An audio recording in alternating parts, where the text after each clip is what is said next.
Imagine stepping back in time to 1883. A world of steam trains, horse-drawn carriages and gaslit streets.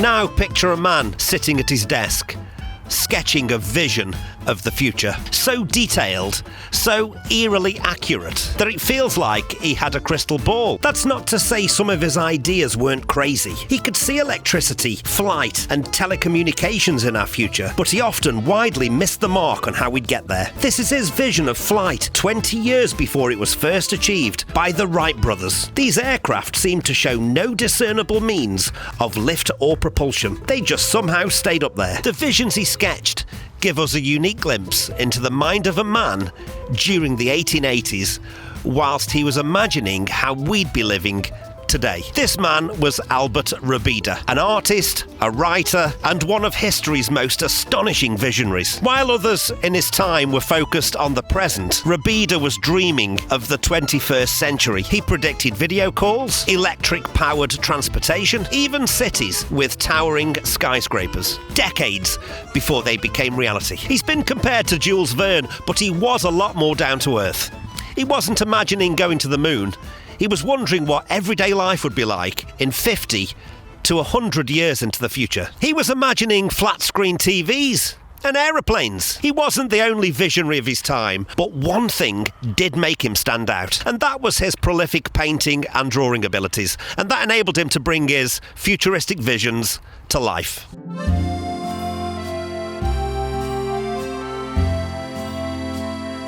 Long before science fiction movies even existed, he was sketching flying taxis, underwater cities, and high-tech battlefields. His visions weren't just ideas, they were works of art. Detailed illustrations of a world that at that time seemed absolutely impossible. The readers of his books and magazines back in the 1880s must have thought he was crazy. But how accurate were his predictions? Did he truly foresee the world we live in today, or did he get it all wrong?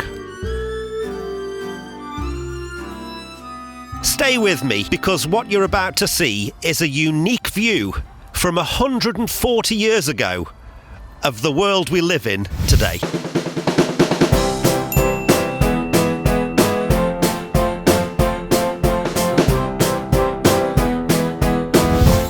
Start with some very risky predictions indeed. In 1883, he had a go at predicting the fashion of the 1950s, 70 years into the future. I don't think that fashion was his thing. He clearly thought that bonnets for ladies would never die out. His prediction seems to be the 50s would be just like the 1880s, but maybe a little more colourful. Let's compare this with how the 50s really turned out. Yep, he got it wrong. This is how he specifically saw evening dress for ladies in 1952 with carefree abandon. He dispensed with the bonnets and ramped up the colour and frills.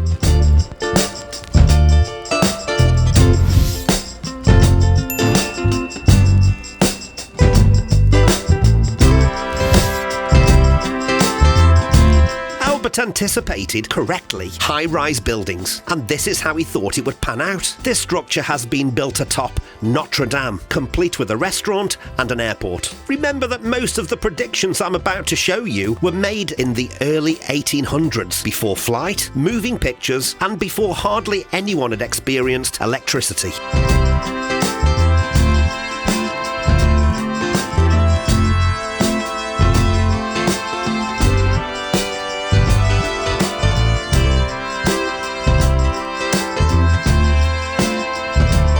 Here a lady hops onto an aerocab in central Paris. He's correctly predicted a riot of electricity cables in our future, and clearly thought that dodging them in an aeroplane would be a challenge. No one in the early 1880s really knew how aircraft would stay up there, and that includes Albert Robida. He just knew there would be flight, and lots of it. This is his view of the year 2000. In his future, we wouldn't be walking anywhere. Even a night out would be amongst the clouds. As far as he was concerned, as soon as humanity learned to fly, we'd never be on the ground.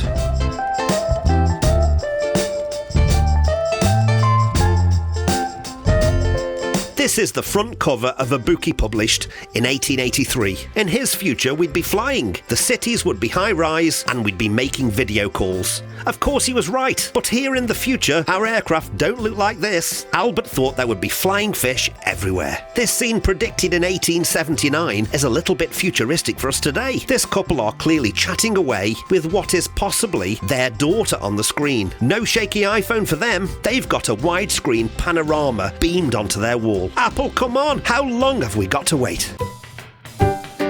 His visions for air travel were limitless. This family are having a day out at the seaside. That's presumably their holiday home, floating just above the beach.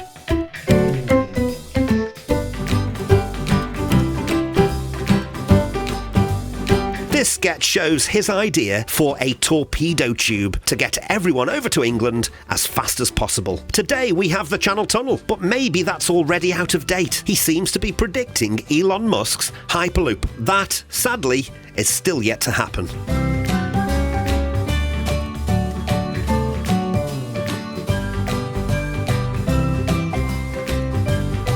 He predicted women in the French Parliament.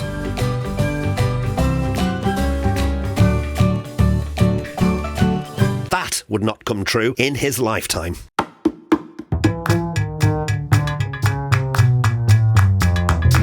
The Industrial Revolution was well underway when he painted this. He foresaw the pollution of both our rivers and the air.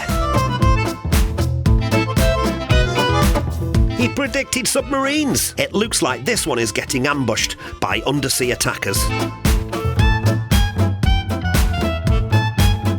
He anticipated warfare getting much scarier, with huge cannons. If only he knew how scary it would get.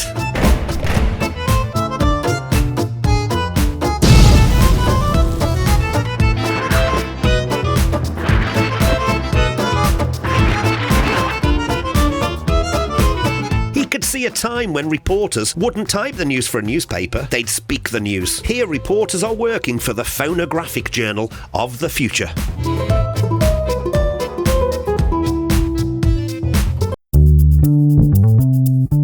This lady has settled down for the evening to watch the not yet invented kinetoscope. It looks like Romeo and Juliet is on tonight.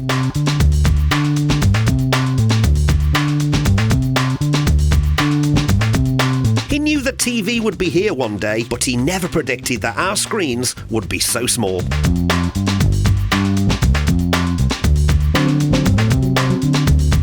This is how he imagined skyscrapers. It's just a normal busy household perched high above the town. Want a change of view? That's no problem. This guy will just rotate the house for you using his turning device.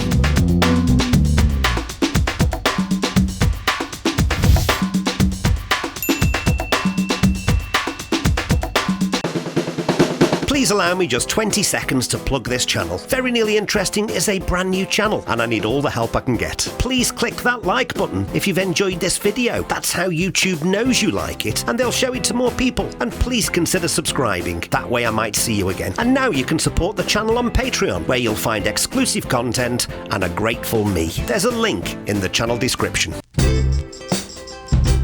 If we're going to have aircraft, then he reasoned that we'll need airports. His thinking at the time seemed to be that these would have to be built on the top of existing tall structures. Here we have one on a cathedral. I can follow his logic here, but Albert, why the fish? A floating fish is about as far away from an Airbus A380 as my imagination will go. What on earth would he make of today's aircraft and our mega airports?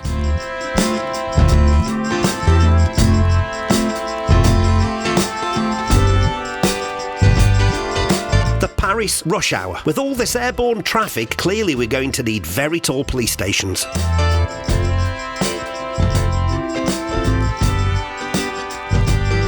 He predicted high-tech battlefields with not a horse in sight. This soldier is using telecommunications to direct his awesome firepower. He predicted transatlantic flight. I can forgive him for basing his craft on an ocean liner, but do we really need that anchor?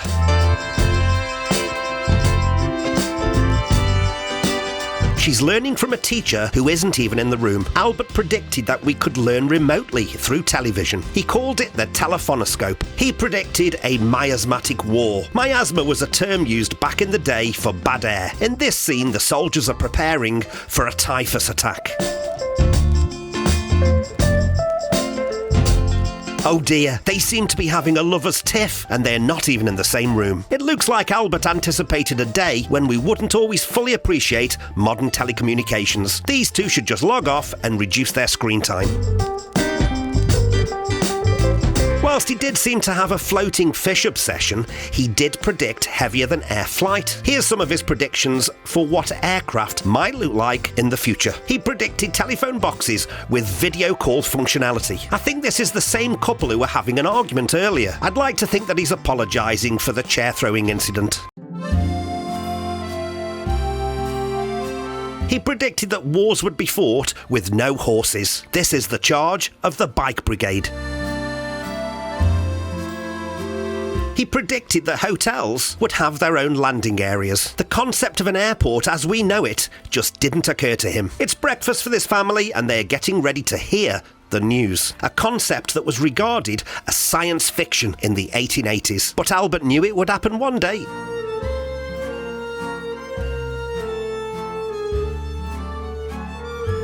I can't profess to be an expert in aerodynamics myself, so maybe I shouldn't really pass comment, but how on earth did he think this would fly? He predicted television shopping. This lady is examining her next purchase, and it isn't even in the same room as her.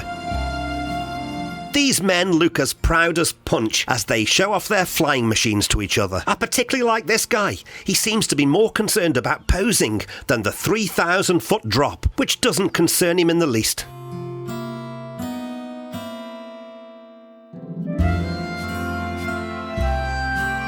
The high-rise city of the future, as envisioned by Albert Robida in 1883.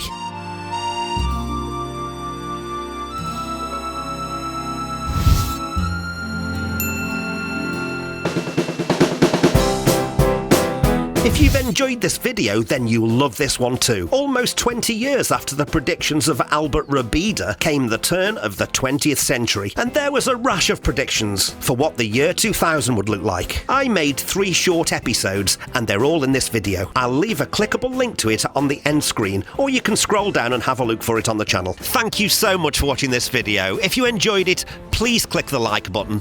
That way YouTube will show it to more people. And please consider subscribing. That way I might see you again. And please have a look at some of the other content on the channel. There's lots of interesting things on there. Well, very nearly interesting.